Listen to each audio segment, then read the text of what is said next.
ਇੱਕ ਓਂਕਾਰ ਸਤਨਾਮ ਕਰਤਾ ਪੁਰਖ ਨਿਰਭਉ ਨਿਰਵੈਰ ਅਕਾਲ ਮੂਰਤ ਅਜੂਨੀ ਸੈਭੰ ਗੁਰ ਪ੍ਰਸਾਦ। ਧੰਨ ਧੰਨ ਗੁਰੂ ਰਵਿਦਾਸ ਜੀ, ਧੰਨ ਧੰਨ ਗੁਰੂ ਰਵਿਦਾਸ ਜੀ। ਇੱਕ ਸਮੇਂ ਦਾ ਗੱਲ ਹੈ, ਭਗਤ ਰਵਿਦਾਸ ਜੰਗਲ ਵਿੱਚ ਬੈਠ ਕੇ ਤਪੱਸਿਆ ਕਰ ਰਹੇ ਸੀ, ਸਿਮਰਨ ਕਰ ਰਹੇ ਸੀ। ਉਹਦੇ ਨੇੜੇ ਤੇੜੇ ਜੀਵ ਜੰਤੂ, ਗਿਰਦ, ਹਿਰਨ ਨੱਚਦੇ ਫਿਰ ਰਹੇ ਸੀ। ਇਹ ਜੰਗਲ ਦੇ ਵਿੱਚ ਇੱਕ ਸ਼ਿਕਾਰੀ ਵੀ ਹਿਰਨ ਨੂੰ ਪਕੜਨ ਆਇਆ ਸੀ। ਇੱਕ ਸ਼ਿਕਾਰੀ ਵੀ ਹਿਰਨ ਨੂੰ ਪਕੜਨ ਆਇਆ ਸੀ।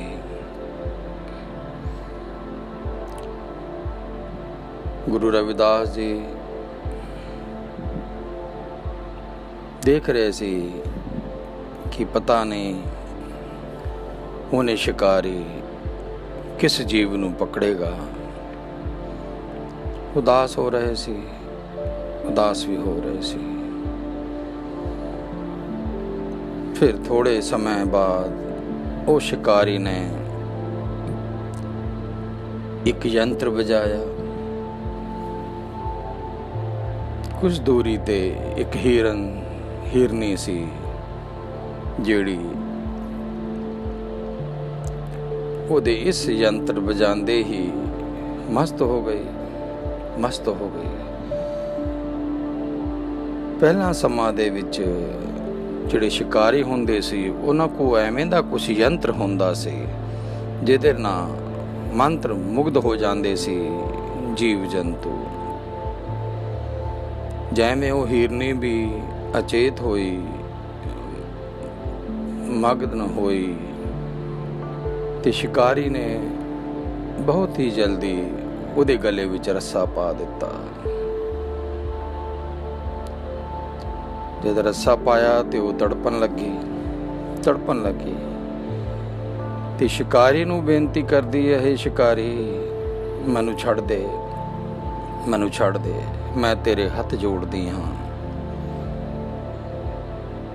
ਮੇਰੇ ਛੋਟੇ ਛੋਟੇ ਬੱਚੇ ਮੇਰਾ ਇੰਤਜ਼ਾਰ ਕਰ ਰਹੇ ਹੋਣਗੇ, ਮੈਨੂੰ ਛੱਡ ਦੇ, ਕਿਉਂਕਿ ਉਹ ਦੁੱਧ ਦੀ ਆਸ ਵਿੱਚ ਬੈਠੇ ਹੋਣਗੇ।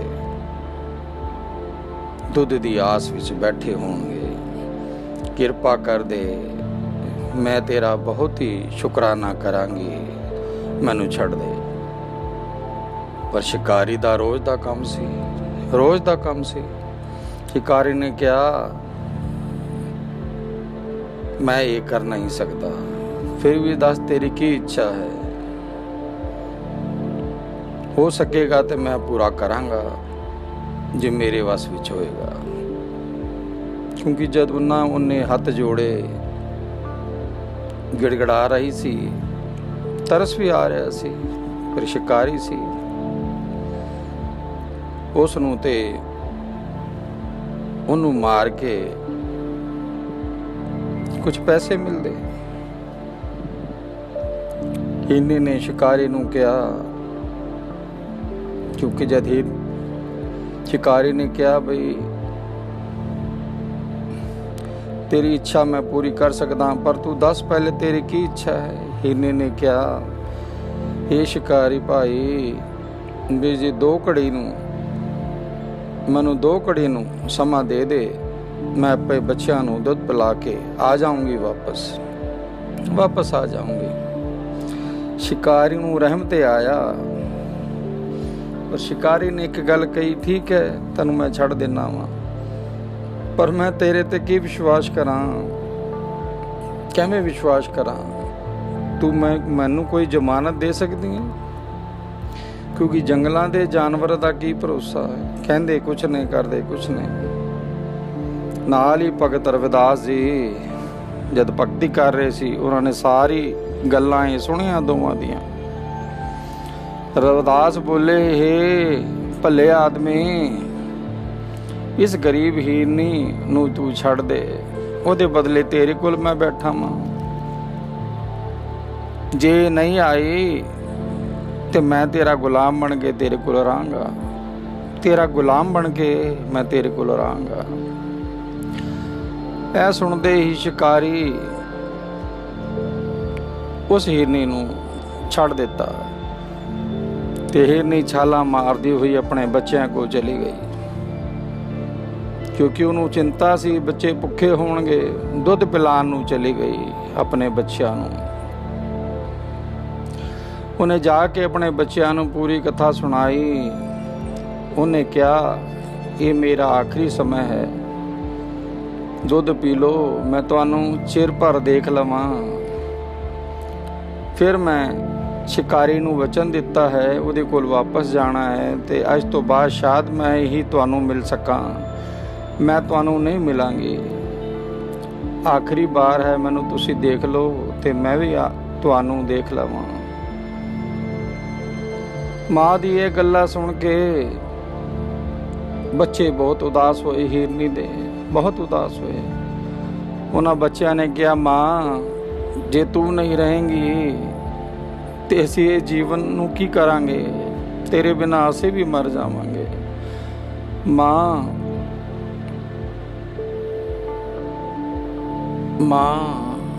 ਬੱਚਿਆਂ ਨੇ ਤੜਪਦੇ ਹੋਏ ਕਿਹਾ ਤੇ ਸਾਰੀ ਗੱਲਾਂ ਸੁਣੀਆਂ। ਉਹਨਾਂ ਨੇ ਕਿਹਾ, ਜੇ ਤੂੰ ਨਹੀਂ ਹੋਏਗੀ ਤੇ ਅਸੀਂ ਜੀਵਨ ਦਾ ਕੀ ਕਰਾਂਗੇ, ਅਸੀਂ ਵੀ ਤੇਰੇ ਨਾਲ ਚੱਲਦੇ ਹਾਂ।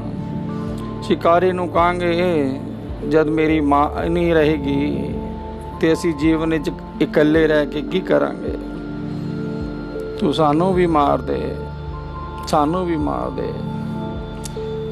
ਬੱਚਿਆਂ ਨੇ ਇਹ ਵੀ ਕਿਹਾ, ਮਾਂ ਪਰਮਾਤਮਾ ਕਿਸੇ ਨੂੰ ਵੀ ਯਤੀਮ ਨਾ ਕਰੇ। ਇਸ ਕਥਾ ਵਿੱਚ ਇਹ ਵੀ ਦੱਸਿਆ ਗਿਆ ਹੈ ਕਿ ਬਿਨਾਂ ਮਾਂ ਦੇ ਪਿਓ ਦੇ ਬੱਚੇ ਅਨਾਥ ਹੁੰਦੇ ਨੇ, ਅਨਾਥ ਹੁੰਦੇ ਨੇ, ਕਿਉਂਕਿ ਮਾਂ ਤੋਂ ਵੱਡਾ ਇਸ ਦੁਨੀਆ ਦੇ ਵਿੱਚ ਕੋਈ ਵੀ ਸ਼ਬਦ ਨਹੀਂ ਹੈ, ਕੋਈ ਵੀ ਸ਼ਬਦ ਨਹੀਂ ਹੈ। ਬਿਨਾਂ ਮਾਂ ਪਿਓ ਦੇ ਬੱਚਿਆਂ ਨੂੰ, ਅਨਾਥ ਬੱਚਿਆਂ ਨੂੰ ਜੀਵਨ ਦੇ ਵਿੱਚ ਠੋਕਰਾਂ ਮਿਲਦੀਆਂ ਨੇ, ਠੋਕਰਾਂ ਮਿਲਦੀਆਂ। ਤੇ ਸਾਰਿਆਂ ਨੇ ਬੱਚਿਆਂ ਨੇ ਮਿਲ ਕੇ ਇੱਕ ਸੋਚਿਆ, ਚਲੋ ਵੀ ਅਸੀਂ ਵੀ ਸ਼ਿਕਾਰੀ ਕੋਲ ਚੱਲਦੇ ਹਾਂ, ਇਕੱਠੇ ਹੀ ਮਰਾਂਗੇ ਮਾਂ, ਇਕੱਠੇ ਹੀ ਮਰਾਂਗੇ। ਹੁਣ ਪੂਰਾ ਪਰਿਵਾਰ ਕੁਰਬਾਨੀ ਦੇਣ ਨੂੰ ਤਿਆਰ ਹੋ ਗਿਆ ਤੇ ਸ਼ਿਕਾਰੀ ਕੋ ਚਲੇ ਗਏ। ਜਦ ਸ਼ਿਕਾਰੀ ਨੇ ਸਾਰੀ ਗੱਲ ਸੁਣੀ, ਸ਼ਿਕਾਰੀ ਨੂੰ ਵੀ ਤਰਸ ਆਇਆ, ਤਰਸ ਆਇਆ। ਪਰ ਉਹ ਸ਼ਿਕਾਰੀ ਸੀ, ਉਹਦਾ ਕੰਮ ਹੀ ਇਹ ਸੀ। ਜਗਤ ਭਗਤ ਨੇ, ਗੁਰੂ ਰਵਿਦਾਸ ਨੇ ਸਭ ਸੁਣਿਆ। ਉਹਨਾਂ ਬੱਚਿਆਂ ਦੀ ਵੀ ਗੱਲਾਂ ਸੁਣੀ ਤੇ ਉਹਨਾਂ ਦੇ ਮੁਖੋਂ ਵਚਨ ਉਚਾਰਨ ਹੋਇਆ, ਸ਼ਬਦ ਉਚਾਰਨ ਹੋਇਆ, ਸ਼ਬਦ ਉਚਾਰਨ ਹੋਇਆ। ਮ੍ਰਿਗ ਮੀਨ ਮ੍ਰਿੰਗ ਪਤੰਗ ਕੂਚਰ ਏਕ ਦੋਖ ਵਿਨਾਸ਼, ਪੰਚ ਦੋਖ ਸਾਧ ਜਾ ਮਹਿ ਤਾਂ ਕੀ ਕੇਤਕ ਆਸ, ਮਾਧੋ ਅਵਿਦਿਆ ਹਿਤ ਕੀਨ ਵਿਵੇਕ ਦੀਪ ਮਲੀਨ ਰਹਾਉ, ਤ੍ਰਿਗਦ ਜੋ ਨ ਚੇਤ ਸੰਭਵ ਪੁੰਨ ਪਾਪ ਸੋਚ, ਮਨੁੱਖਾ ਅਵਤਾਰ ਦੁਰਲਭ तिहि संगत पोच, जिए जंत जहाँ जहाँ लग कर्म के बस जाए, काल फास अबद लागे कछु न चले उपाय, रविदास दास उदास तज भ्रम तपन तप गुरु ज्ञान, भगत जन हरण परमानंद करू निदान, रविदास दास उदास तज ब्रह्म तपन तप गुरु ज्ञान, भगत जन बेहरन परमानंद करो निदान। इस शब्द का अर्थ है पंज जीव, हीरन, मछली, पौरा, पतंगा ਅਤੇ ਹਾਥੀ। ਇਹ ਪੰਜ ਚੀਜ਼ਾਂ ਤੋਂ ਬਹੁਤ ਕਮਜ਼ੋਰ ਹੁੰਦੇ ਨੇ, ਪੰਜ ਚੀਜ਼ਾਂ ਤੋਂ ਬਹੁਤ ਕਮਜ਼ੋਰ ਹੁੰਦੇ ਨੇ। ਇਹਨਾਂ ਦਾ ਨਾਸ਼ ਵੀ ਇੱਕ ਹੀ ਵਜਾਲਾ ਹੁੰਦਾ ਹੈ, ਭਾਵ ਜਿਹੜਾ ਹਿਰਨ ਹੈ ਉਹ ਕੰਨ ਕਰਕੇ ਬਹੁਤ ਕਮਜ਼ੋਰ ਹੁੰਦਾ ਹੈ। ਇੱਕ ਪ੍ਰਕਾਰ ਦਾ ਲੋਭ ਹੈ। ਮਛਲੀ ਲੋਭ ਕਰਕੇ, ਪੂਰਾ ਨੱਕ ਦੇ ਕਾਰਨ, ਪਤੰਗਾ ਨੇਤਰਾਂ ਦੇ ਕਰਕੇ, ਹਾਥੀ ਕੰਮ ਕਰਕੇ ਮਰਦਾ ਹੈ। ਇਹਨਾਂ ਦੇ ਵਿੱਚ ਇੱਕ ਕਮਜ਼ੋਰੀ ਹੈ, ਜਿਵੇਂ ਮਨੁੱਖ ਦੇ ਵਿੱਚ ਕਾਮ, ਕ੍ਰੋਧ, ਲੋਭ, ਮੋਹ, ਹੰਕਾਰ। ਧਿਆਨ ਨਾਲ ਸੁਣਿਓ ਇਹ ਕਥਾ। ਹਿਰਨ ਹੈ, ਉਹਦੇ ਵਿੱਚ ਇੱਕ ਕਮੀ ਹੁੰਦੀ ਹੈ, ਇਹ ਉਹਦੇ ਮਨ ਦੇ ਵਿੱਚ ਚੋਰ ਹੁੰਦਾ ਹੈ। ਅਤੇ ਮਛਲੀ ਦੇ ਵਿੱਚ ਵੀ ਇੱਕ ਚੋਰ ਹੁੰਦਾ ਹੈ, ਪੋਰਾ ਦੇ ਅੰਦਰ ਵੀ ਇੱਕ ਚੋਰ ਹੁੰਦਾ ਹੈ, ਪਤੰਗਾ ਤੇ ਹਾਥੀ ਦੇ ਵਿੱਚ ਵੀ ਇੱਕ ਚੋਰ ਹੁੰਦਾ ਹੈ। ਲੇਕਿਨ ਮਨੁੱਖ ਦੇ ਅੰਦਰ 5 ਚੋਰ ਹੁੰਦੇ ਨੇ: ਕਾਮ, ਕ੍ਰੋਧ, ਲੋਭ, ਮੋਹ, ਹੰਕਾਰ। ਇਸੇ ਕਰਕੇ ਮਨੁੱਖ ਪੂਰੀ ਜ਼ਿੰਦਗੀ ਭਟਕਦਾ ਰਹਿੰਦਾ ਹੈ, ਪੂਰੀ ਜ਼ਿੰਦਗੀ ਭਟਕਦਾ ਰਹਿੰਦਾ ਹੈ। ਕਾਮ, ਲੋਭ, ਕ੍ਰੋਧ, ਮੋਹ, ਹੰਕਾਰ ਹੁੰਦਾ ਹੈ। ਇਸੇ ਕਰਕੇ ਉਹ ਪ੍ਰਭੂ ਨੂੰ ਇੰਨੀ ਜਲਦੀ ਪ੍ਰਾਪਤ ਨਹੀਂ ਕਰ ਪਾਉਂਦਾ। ਜਦ ਕਿ ਹਿਰਨ, ਮਛਲੀ, ਭੌਰਾ, ਪਤੰਗਾ, ਹਾਥੀ ਦੇ ਵਿੱਚ ਇੱਕ ਕਮੀ ਹੁੰਦੀ ਹੈ, ਇੱਕ ਚੋਰ ਹੁੰਦਾ ਹੈ। 5 ਚੋਰ ਮੈਂ ਉਹਨਾਂ ਨੂੰ ਕਹਿ ਰਿਹਾ ਵਾਂ ਜਿਹੜੇ ਮਨੁੱਖ ਦੇ ਅੰਦਰ ਹੁੰਦੇ ਨੇ: ਕਾਮ, ਕ੍ਰੋਧ, ਲੋਭ, ਮੋਹ, ਹੰਕਾਰ। ਧੰਨ ਧੰਨ ਗੁਰੂ ਰਵਿਦਾਸ ਜੀ ਆਖਦੇ ਨੇ, ਹੇ ਕਰਤਾਰ, ਇਸ ਸੰਸਾਰ ਵਿੱਚ ਜੀਵਾਂ ਦੀ ਅਗਿਆਨਤਾ ਭਾਵ ਅੰਧੇਰਾ ਛਾਇਆ ਹੋਇਆ ਹੈ। ਜਿਹੜੇ ਸਭ ਨੇ ਉਹ ਤੇ ਟੇਢੀ ਜੂਨੀਆਂ ਨੇ, ਪਾਪ ਪੁੰਨ ਨੂੰ ਉਹ ਸੋਚ ਵੀ ਨਹੀਂ ਸਕਦੇ। ਕੁਛ ਜੀਵ ਐਵੇਂ ਦੇ ਨੇ ਜਿਹੜੇ ਪਾਪ ਪੁੰਨ ਨੂੰ ਸੋਚ ਹੀ ਨਹੀਂ ਸਕਦੇ। ਪਰ ਜਿਹੜਾ ਮਨੁੱਖ ਜੀਵਨ ਹੈ ਉਹ ਦੁਰਲਭ ਹੈ। ਉਹਨੂੰ ਸਭ ਗਿਆਨ ਹੈ, ਰਾਤ ਦਿਨ ਪੜ੍ਹਦਾ ਹੈ, ਕਥਾਵਾਂ ਸੁਣਦਾ ਹੈ, ਵੱਡੇ ਵੱਡੇ ਗ੍ਰੰਥ ਪੜ੍ਹਦਾ ਹੈ, ਫਿਰ ਵੀ ਬਹੁਤ ਟੇਢੀ ਜੂਨੀ ਹੈ ਉਹਨਾਂ ਦੀ। ਕ੍ਰੋਧ ਦੇ ਵਿੱਚ ਰਹਿੰਦੇ ਨੇ, ਮੋਹ ਦੇ ਵਿੱਚ ਰਹਿੰਦੇ ਨੇ, ਲੋਭ ਦੇ ਵਿੱਚ ਰਹਿੰਦੇ ਨੇ ਵੀ ਇਹ ਵੀ ਮਿਲ ਜਾਵੇ, ਇਹ ਵੀ ਮਿਲ ਜਾਵੇ, ਇਹ ਵੀ ਮਿਲ ਜਾਵੇ।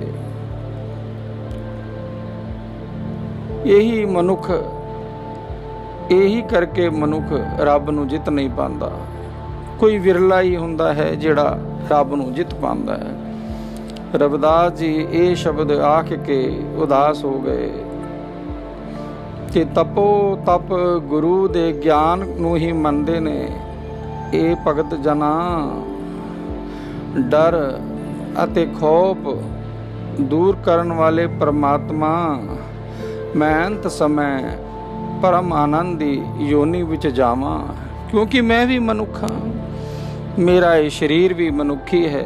ਮੈਨੂੰ ਇਹਨਾਂ 5 ਚੋਰਾਂ ਤੋਂ ਬਚਾਵੀਂ, 5 ਚੋਰਾਂ ਤੋਂ ਬਚਾਵੀਂ ਹੈ ਈਸ਼ਵਰ। ਕਾਮ, ਕ੍ਰੋਧ, ਲੋਭ, ਮੋਹ, ਹੰਕਾਰ ਤੋਂ ਬਚਾਵੀਂ, ਤਾਂ ਹੀ ਮੈਂ ਈਸ਼ਵਰ ਦੀ ਪ੍ਰਾਪਤੀ ਕਰ ਪਾਵਾਂਗਾ। ਹਜੇ ਨਵੇਂ ਭਗਤ ਬਣੇ ਸੀ। ਗੁਰੂ ਪਰਮਾਨੰਦ ਦੇ ਸ਼ਿਸ਼ ਸੀ ਤੇ ਕਬੀਰ ਦੇ ਗੁਰੂ ਭਰਾ ਸੀ। ਜਦ ਭਗਤ ਰਵਿਦਾਸ ਨੇ, ਧੰਨ ਧੰਨ ਗੁਰੂ ਰਵਿਦਾਸ ਮਹਾਰਾਜ ਜੀ ਨੇ ਇਹ ਸ਼ਬਦ ਉਚਾਰਨ ਕੀਤਾ ਤੇ ਸ਼ਿਕਾਰੀ ਨੂੰ ਜਦ ਇਸ ਸ਼ਬਦ ਦੀ ਸੋਝੀ ਹੋਈ ਤੇ ਉਹਦਾ ਮਨ ਬਦਲ ਗਿਆ। ਬਈ ਈਸ਼ਵਰ ਇੰਨਾ ਦੁਖੀ ਹੈ, ਕਾਮ, ਕ੍ਰੋਧ, ਲੋਭ, ਮੋਹ, ਇੰਨਾ ਗਿਆਨ ਉਹਨੂੰ ਈਸ਼ਵਰ ਨੂੰ। ਕਿਉਂਕਿ ਮੰਦਰ ਜਾਂਦਾ ਹੈ, ਗੁਰਦੁਆਰੇ ਜਾਂਦਾ ਹੈ, ਮੰਦਰ ਮਸਜਿਦ ਜਾਂਦਾ ਹੈ, ਉਹਦੇ ਬਾਵਜੂਦ ਵੀ ਉਸ ਨੂੰ ਗਿਆਨ ਨਹੀਂ ਹੈ ਗਿਆਨ। ਕ੍ਰੋਧ ਦੇ ਵਿੱਚ ਰਹਿੰਦਾ ਹੈ 24 ਘੰਟੇ। ਜਰਾ ਜਾ ਕੋਈ ਦੁੱਖ ਆ ਜਾਵੇ ਤੇ ਕ੍ਰੋਧ ਆ ਜਾਂਦਾ ਹੈ। ਕੋਈ ਚੀਜ਼ ਦੇਖ ਵੇਲੇ ਲੋਭ ਵੀ ਆ ਜਾਂਦਾ ਹੈ ਵੀ ਇਹ ਕਾਰ ਵੀ ਮੈਨੂੰ ਮਿਲ ਜਾਏ। ਉਹਦੇ ਕੋਲ ਚੰਗਾ ਘਰ ਹੈ, ਫਿਰ ਵੀ ਚਾਹੁੰਦਾ ਹੈ ਕਿ ਵੱਡਾ ਘਰ ਮਿਲੇ, ਮੈਨੂੰ ਵੱਡਾ ਘਰ ਮਿਲੇ, ਕਿਉਂਕਿ ਲੋਭ ਹੈ। ਮੋਹ ਵੀ ਹੈ, ਹਾਏ ਮੇਰਾ ਪੁੱਤਰ, ਹਾਏ ਮੇਰੀ ਮਾਂ, ਹਾਏ ਮੇਰਾ ਪਿਓ, ਹਾਏ ਮੇਰਾ ਪਿਓ। ਸਾਰੀ ਉਮਰ ਇਹੀ ਕਰਦਾ ਰਹਿੰਦਾ ਹੈ। ਅੰਤ ਸਮੇਂ ਉਹਨੂੰ ਰੱਬ ਯਾਦ ਆਉਂਦਾ ਹੈ ਤੇ ਰੱਬ ਉਹਨੂੰ ਕਹਿੰਦਾ ਹੈ, ਇਹ ਸੱਚ ਹੈ ਕਿ ਮਨੁੱਖ ਦਾ ਜਦ ਅੰਤ ਸਮੇਂ ਆਉਂਦਾ ਹੈ ਤੇ ਰੱਬ ਉਸ ਦੇ ਕੋਲ ਆਉਂਦਾ ਹੈ, ਉਸ ਦੇ ਕੋਲ ਆਉਂਦਾ ਹੈ ਔਰ ਉਹਨੂੰ ਕਹਿੰਦਾ ਹੈ, ਮੈਂ ਤੇ ਤੈਨੂੰ ਬਹੁਤ ਸਮਾਂ ਦਿੱਤਾ, ਇੰਨੇ ਗਿਆਨ ਦੇ ਗ੍ਰੰਥ ਸੀ, ਤੂੰ ਉਹਨੂੰ ਪੜ੍ਹਿਆ ਵੀ, ਲੇਕਿਨ ਸੋਝੀ ਤੈਨੂੰ ਨਾ ਆਈ, ਸੋਝੀ ਤੈਨੂੰ ਨਾ ਆਈ। ਜਿਹੜਾ ਵਿਰਲਾ ਹੀ ਹੁੰਦਾ ਹੈ ਉਹ ਤੇ ਰੱਬ ਦਾ ਭਗਤ ਬਣ ਜਾਂਦਾ ਹੈ, ਰੱਬ ਦਾ ਪੁੱਤਰ ਬਣ ਜਾਂਦਾ ਹੈ। ਮਨੁੱਖ ਨੂੰ ਅਹੰਕਾਰ ਵੀ ਹੈ, ਜਦ ਕੁਛ ਆ ਗਿਆ ਉਹਦੇ ਕੋਲ ਜ਼ਿਆਦਾ, ਕੁਛ ਜ਼ਿਆਦਾ ਆ ਗਿਆ ਤੇ ਅਹੰਕਾਰ ਹੋ ਜਾਂਦਾ ਹੈ। ਫਿਰ ਉਹ ਕਹਿੰਦਾ ਮੈਂ 24 ਘੰਟੇ ਮੈਂ ਕਰਦਾ ਹੈ। ਅਰਥ ਭਾਵ ਹੈ ਕਿ ਜਿਹਦੇ ਕੋਲ ਇੱਕ ਘਰ ਹੈ, 2 ਆ ਗਿਆ, 3 ਆ ਗਿਆ ਤੇ ਕਿੰਨਾ ਅਹੰਕਾਰ ਹੋਏਗਾ ਇਹਨੂੰ। ਇਸੇ ਕਰਕੇ ਸਭ ਤੋਂ ਜਿਹੜਾ ਦੁਖੀ ਹੈ, ਈਸ਼ਵਰ ਕੋ ਨਹੀਂ ਪਹੁੰਚ ਸਕਦੇ, ਉਹ ਮਨੁੱਖ ਦੀ ਜੋਨੀ ਹੈ। ਵਿਰਲਾ ਹੀ ਹੁੰਦਾ ਹੈ ਜਿਹੜਾ ਭਗਤੀ ਵਿੱਚ ਲੀਨ ਹੋ ਜਾਵੇ, ਉਹ ਸਾਖਸ਼ਾਤ ਆਰਾਮ ਬਣ ਜਾਂਦਾ ਹੈ। ਕਿਉਂਕਿ ਗ੍ਰੰਥਾਂ ਵਿੱਚ ਕਿਹਾ ਹੈ, ਰਾਮ ਭਗਤ ਇੱਕ ਹੈ। ਭਗਤੀ ਉਸ ਨੂੰ ਹੀ ਮਿਲਦੀ ਹੈ ਜਿਹੜਾ ਇਹਨਾਂ ਚੋਰਾਂ ਤੋਂ ਬਚ ਕੇ ਭਗਤੀ ਵਿੱਚ ਲੀਨ ਹੋ ਜਾਂਦਾ ਹੈ, ਉਸ ਰਾਮ ਦੀ ਭਗਤੀ ਵਿੱਚ ਲੀਨ ਹੋ ਜਾਂਦਾ ਹੈ, ਉਸ ਰਾਮ ਦੀ। ਤੇ ਇਹੀ ਸ਼ਬਦ ਉਚਾਰਨ ਕੀਤਾ ਗੁਰੂ ਰਵਿਦਾਸ ਨੇ। ਤਾਂ ਹੀ ਧਨ ਹੈ ਤੂੰ, ਏ ਗੁਰੂ ਰਵਿਦਾਸ ਧਨ ਹੈ ਤੂੰ, ਜਿਹੜੀ ਸੋਝੀ ਦਿੱਤੀ ਉਸ ਸ਼ਿਕਾਰੀ ਨੂੰ, ਸੋਝੀ ਦਿੱਤੀ ਉਸ ਸ਼ਿਕਾਰੀ ਨੂੰ। ਜਦ ਇਹ ਸ਼ਬਦ ਧੰਨ ਧੰਨ ਗੁਰੂ ਰਵਿਦਾਸ ਜੀ ਨੇ ਉਚਾਰਨ ਕੀਤਾ, ਸ਼ਿਕਾਰੀ ਨੂੰ ਸੋਝੀ ਆਈ। ਉਹ ਗੁਰੂ ਰਵਿਦਾਸ ਦੇ ਚਰਨਾਂ ਵਿੱਚ ਗਿਰ ਗਿਆ। ਉਸਨੇ ਆਪਣੇ ਸ਼ਸਤਰ ਵੀ ਤੋੜ ਦਿੱਤੇ। ਹੇ ਭਗਤ, ਹੇ ਗੁਰੂ, ਮੈਨੂੰ ਮਾਫ ਕਰ, ਮੈਂ ਤੇ ਭਰਮਾਂ ਵਿੱਚ ਹੀ ਪਿਆ ਸੀ, ਭਰਮਾਂ ਵਿੱਚ ਹੀ ਪਿਆ ਸੀ। ਪੂਰੀ ਜੀਵਨ ਮੈਂ ਕਿੰਨੇ ਪਤਾ ਨਹੀਂ ਕਤਲ ਕੀਤੇ ਹੋਣਗੇ, ਕਿੰਨੇ ਜੀਵਾਂ ਨੂੰ ਮੈਂ ਮਾਰਿਆ ਹੈ। ਇਹਦਾ ਪਾਪ ਮੈਨੂੰ ਭੋਗਣਾ ਪਏਗਾ। ਕਿਉਂਕਿ ਸ਼ਬਦ ਹੈ, ਸ਼ਬਦ ਨਾਲ ਹੀ ਸੋਝੀ ਆਉਂਦੀ ਹੈ। ਪਰ ਮਨੁੱਖ ਸਿਰਫ ਸ਼ਬਦ ਨੂੰ ਪੜ੍ਹਦੇ ਨੇ, ਸੋਝੀ ਨਹੀਂ ਆਉਂਦੀ। ਸੋਝੀ ਨਾ ਆਉਣ ਕਰਕੇ ਉਹਨਾਂ ਨੂੰ ਗਿਆਨ ਨਹੀਂ ਹੁੰਦਾ। ਪੂਰੀ ਉਮਰ ਕੱਟ ਲੈਂਦੇ ਨੇ ਪੜ੍ਹਦਿਆਂ ਪੜ੍ਹਦਿਆਂ ਪੜ੍ਹਦਿਆਂ ਪੜ੍ਹਦਿਆਂ। ਭਗਤ ਕਹਿੰਦੇ ਨੇ ਕਿਆ ਪੜ੍ਹੀਏ ਕਿਆ ਸੁਣੀਏ। ਬਈ ਪੜ੍ਹਨ ਨਾਲ ਕੀ ਹੋਣਾ ਜਦ ਸ਼ਬਦ ਦੀ ਸੋਝੀ ਨਾ ਆਈ, ਸ਼ਬਦ ਦਾ ਗਿਆਨ ਨਹੀਂ ਹੋਇਆ। ਧੰਨ ਧੰਨ ਗੁਰੂ ਰਵਿਦਾਸ ਮਹਾਰਾਜ ਵੀ ਇਹੀ ਆਖ ਰਹੇ ਨੇ, ਮਨੁੱਖ ਜਿਹੜਾ 5 ਚੋਰ ਨੇ, ਪੜ੍ਹਦਾ ਹੈ ਫਿਰ ਭੁੱਲ ਜਾਂਦਾ ਹੈ, ਪੜ੍ਹਦਾ ਹੈ ਫਿਰ ਭੁੱਲ ਜਾਂਦਾ ਹੈ। ਸ਼ਬਦ ਜੇ ਪੜ੍ਹ ਰਿਹਾ ਹੈ, ਕੋਈ ਕਥਾ ਕਰ ਵੀ ਰਿਹਾ ਹੈ, ਕੋਈ ਕਥਾ ਸੁਣ ਵੀ ਰਿਹਾ ਹੈ, ਲੇਕਿਨ ਉਹਦਾ ਧਿਆਨ ਕਿਤੇ ਹੋਰ ਹੁੰਦਾ ਹੈ। ਹਾਏ ਮੇਰਾ ਘਰ ਠੀਕ ਹੈ ਕਿ ਨਹੀਂ, ਗੁਰਦੁਆਰੇ 'ਚ ਬੈਠਾ ਚਿੰਤਾ ਕਰਦਾ ਹੈ, ਮੰਦਿਰਾਂ ਵਿੱਚ ਬੈਠਾ ਚਿੰਤਾ ਕਰ ਰਿਹਾ ਹੈ। ਕਾਰਨ ਲੋਭ ਮੋਹ ਹੈ। ਹਾਏ ਮੇਰੇ ਬੱਚੇ ਠੀਕ ਨੇ, ਹੋਣਗੇ ਕਿ ਨਹੀਂ ਹੋਣਗੇ ਘਰ। ਧਿਆਨ ਤੋਂ ਭਟਕ ਜਾਂਦਾ ਹੈ। ਜਦ ਧਿਆਨ ਤੋਂ ਭਟਕ ਜਾਂਦਾ ਹੈ, ਉਹਨੂੰ ਈਸ਼ਵਰ ਦੀ ਪ੍ਰਾਪਤੀ ਨਹੀਂ ਹੁੰਦੀ। ਸਮਾਂ ਬੀਤਦਾ ਬੀਤਦਾ ਮਨੁੱਖ ਦਾ ਅੰਤ ਸਮੇਂ ਆ ਜਾਂਦਾ ਹੈ। ਕੋਈ ਦਾਨ ਨਹੀਂ ਕਰਦਾ ਮਨੁੱਖ, ਕੋਈ ਪੁੰਨ ਨਹੀਂ ਕਰਦਾ। ਜੇ ਦਾਨ ਕਰਦਾ ਵੀ ਹੈ ਤੇ ਅਹੰਕਾਰਾਂ ਵਿੱਚ ਕਰਦਾ ਹੈ। ਉਸ ਦਾਨ ਦੀ ਤਖਤੀ ਬਣਾ ਕੇ ਗੁਰਦੁਆਰਿਆਂ ਮੰਦਿਰਾਂ ਵਿੱਚ ਲਗਾ ਦਿੰਦਾ ਹੈ ਕਿ ਲੋਕਾਂ ਨੂੰ ਪਤਾ ਲੱਗੇ ਕਿ ਮੈਂ ਦਾਨ ਕੀਤਾ। ਇਹੀ ਅਹੰਕਾਰ ਹੈ, ਇਹੀ ਅਹੰਕਾਰ ਹੈ। ਕਿਉਂਕਿ ਕਿਸੇ ਨੂੰ ਦਿਖਾਣਾ ਮੈਂ ਰੱਬ ਕਹਿੰਦਾ ਮੈਂ ਸਭ ਕੁਝ ਮੈਂ ਕਰ ਰਿਹਾ, ਮਨੁੱਖ ਕਹਿੰਦਾ ਮੈਂ ਕਰ ਰਿਹਾ। ਜਦ ਅੰਤ ਸਮੇਂ ਆਉਂਦਾ ਹੈ ਤੇ ਪਛਤਾਵਾ ਕਰਦਾ ਹੈ, ਪਰ ਸਮਾਂ ਨਿਕਲ ਚੁੱਕਾ ਹੁੰਦਾ ਹੈ। ਦਾਨ ਨਹੀਂ ਕਰਦੇ। ਉਹ ਕਹਿੰਦਾ ਜੇ ਇਹ ਪੈਸਾ ਮੇਰੇ ਕੋਲ ਰਹੇਗਾ ਤੇ ਹੋ ਸਕਦਾ ਮੈਂ ਹੋਰ ਚੰਗਾ ਖਾਣਾ ਖਾ ਲਵਾਂ। ਕਿਸੇ ਬਾਰੇ ਨਹੀਂ ਸੋਚਦਾ ਮਨੁੱਖ, ਕਿਸੇ ਬਾਰੇ ਨਹੀਂ ਸੋਚਦਾ। ਕਾਰਨ ਮੋਹ ਹੈ, ਲੋਭ ਹੈ। ਉਹ ਸੋਚਦਾ ਜੇ 4 ਪੈਸੇ ਮੇਰੇ ਕੋਲ ਜੁੜੇ ਹੋਣਗੇ ਤੇ ਮੈਂ ਹੋਰ ਚੰਗਾ ਘਰ ਬਣਾਵਾਂਗਾ। ਇੱਕ ਮਨੁੱਖ ਦੂਸਰੇ ਮਨੁੱਖ ਲਈ ਨਹੀਂ ਸੋਚਦਾ, ਨਹੀਂ ਸੋਚਦਾ। ਵੱਡੇ ਵੱਡੇ ਰਾਜ ਦਰਬਾਰ ਦੇ ਵਿੱਚ ਵੀ ਐਵੇਂ ਹੀ ਹੁੰਦਾ ਹੈ। ਮਨੁੱਖ ਸੋਚਦਾ ਹੈ ਕਿ ਕੱਲ ਮੈਂ ਇਹ ਕਰਾਂਗਾ, ਕੱਲ ਮੈਂ ਇਹ ਕਰਾਂਗਾ, ਜੇ ਮੇਰੇ ਤੋਂ ਪੈਸੇ ਹੋਣਗੇ, ਜੇ ਮੇਰੇ ਕੋਲ ਪੈਸੇ ਹੋਣਗੇ ਤੇ ਸਭ ਕੁਝ ਮੈਂ ਖਰੀਦ ਸਕਦਾ ਵਾਂ। ਇੱਕ ਦਿਨ ਦਾ ਉਹਨੂੰ ਪਤਾ ਨਹੀਂ ਕਿ ਸਮਾਂ ਕਿੰਨਾ ਨੇ, ਉਹਦੇ ਸਵਾਸ ਕਿੰਨੇ ਨੇ, ਨਹੀਂ ਪਤਾ ਮਨੁੱਖ ਨੂੰ। ਪਾਤਸ਼ਾਹ ਕਹਿੰਦੇ ਨੇ ਹਮ ਆਦਮੀ ਹਾਂ ਇੱਕਦਮੀ, ਬਈ ਦਮ ਆਇਆ ਤੇ ਆਦਮੀ, ਨਹੀਂ ਤੇ ਮਿੱਟੀ ਕੀ ਢੇਰੀ, ਸਵਾ ਆਵੇ ਕਿ ਨਾ ਆਵੇ ਰਾਮ। ਮਨੁੱਖ ਨੂੰ ਆਪਣੇ ਸਵਾਸਾਂ ਦਾ ਪਤਾ ਨਹੀਂ, ਪਰ ਮਾਇਆ ਇਕੱਠੀ ਕਰਨ ਵਿੱਚ ਜੁੜਿਆ ਹੋਇਆ ਹੈ। ਕ੍ਰੋਧ ਮਨੁੱਖ ਦੇ ਅੰਦਰ ਵਸਿਆ ਹੋਇਆ ਹੈ, ਲੋਭ ਉਹਦੇ ਅੰਦਰ ਹੈ, ਤੇ ਕਿਵੇਂ ਈਸ਼ਵਰ ਦੀ ਪ੍ਰਾਪਤੀ ਕਰੇਗਾ। ਮੈਂ ਕਥਾ ਵਿੱਚ ਇਹੀ ਦੱਸਣਾ ਚਾਹੁੰਦਾ ਵਾਂ ਕਿ ਇਹ ਮਨੁੱਖ ਸਿਮਰਨ ਕਰੋ, ਇੱਕੋ ਸ਼ਬਦ ਦਾ ਗਿਆਨ ਪਾਓ, ਪਰ ਪਾਓ ਇੱਕ ਸ਼ਬਦ। ਧੰਨ ਧੰਨ ਗੁਰੂ ਰਵਿਦਾਸ ਪਾਤਸ਼ਾਹ ਨੇ ਉਚਾਰਨ ਕੀਤਾ ਤੇ ਉਸ ਸ਼ਿਕਾਰੀ ਦਾ ਜੀਵਨ ਬਦਲ ਗਿਆ। ਉਹਦੇ ਚਰਨਾਂ ਵਿੱਚ ਘਰ ਕਰ ਗਿਆ, ਉਹਦੇ ਚਰਨਾਂ ਵਿੱਚ ਬੈਠ ਗਿਆ। ਹੇ ਗੁਰੂ, ਹੇ ਗੁਰੂ, ਹੇ ਪਰਮ ਪਿਤਾ, ਤੂੰ ਹੀ ਮੇਰਾ ਗੁਰੂ ਹੈ। ਅੱਜ ਤੋਂ ਬਾਅਦ ਮੈਂ ਸ਼ਿਕਾਰ ਦਾ ਜਿਹੜਾ ਵੀ ਕੰਮ ਕਰਦਾ ਮੈਂ ਤਿਆਗ ਦਿੱਤਾ। ਧੰਨ ਧੰਨ ਗੁਰੂ ਰਵਿਦਾਸ ਪਾਤਸ਼ਾਹ ਦਾ ਉਹ ਪਹਿਲਾ ਸ਼ਿਸ਼ ਸੀ, ਉਹ ਪਹਿਲਾ ਸ਼ਿਸ਼ ਸੀ, ਉਹ ਸ਼ਿਕਾਰੀ ਪਹਿਲਾ ਸ਼ਿਸ਼ ਸੀ। ਉਹਦਾ ਨਾਮ ਹੀਰੂ ਸੀ। ਉਹ ਪਹਿਲਾ ਭਗਤ ਬਣਿਆ, ਪਹਿਲਾ ਭਗਤ ਬਣਿਆ ਗੁਰੂ ਰਵਿਦਾਸ ਦਾ। ਉਹ ਪਹਿਲੀ ਸੰਗਤ ਬਣੀ ਗੁਰੂ ਰਵਿਦਾਸ ਜੀ ਦੀ।